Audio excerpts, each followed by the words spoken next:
Hi there, welcome to the first video in my second series of videos, and I've entitled this one, Don't Allow the Past to Control Your Future. In my previous videos I've talked about how things which happen to us, things that are said to us, can subtly take over our thinking and take over our emotions. And effectively, they kind of hijack your mind. And you just changed in the way that you think about yourself. They can alter your present and your future. And that's not a good thing. You believe these things which have been put into your brain, but they are most probably not true. It could be that you were bullied at school or at work.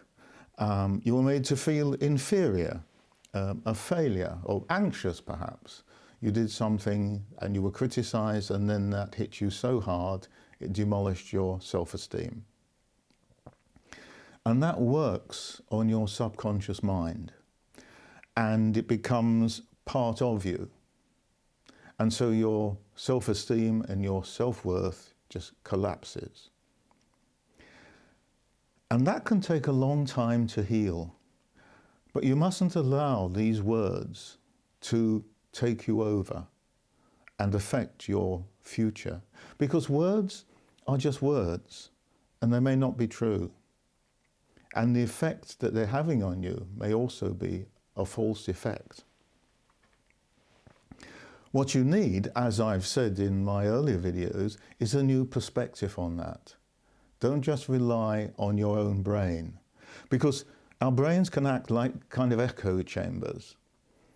You feel stressed by something, and there's an immediate reaction comes into your brain of fear, anxiety, whatever it is, and that goes pinging around your brain, and you can't control it, because that's what you've always done. That's always happened to you. So that kind of thing needs to be taken out of our brains in some way. So you end up then, if you don't do that, by constantly feeling down about yourself, that you are a failure, that you are weak, that you can never do a job properly, and so on. You need somebody to whom you can talk and who can compare those negative thoughts with your reality. And it's the reality that they can see, because yours isn't actually necessarily a real reality. Now that can be a slow process, of course, because you're wounded, you're hurt, you're nervous, and probably suspicious if you're talking to somebody you've only recently got to know. What happens when we meet somebody new who we think we can trust is that we kind of start that distance apart, and we meet on several occasions, and you'll probably notice that emotionally you're getting closer to that person, and little by little you reach a point where you can actually talk about yourself and trust this person is going to be there to support you. Ultimately, you need to get rid of these things, these feelings, these hijacked parts of your brain, so that you can be released to be the person you're supposed to be. You mustn't allow the past to control your present and your future.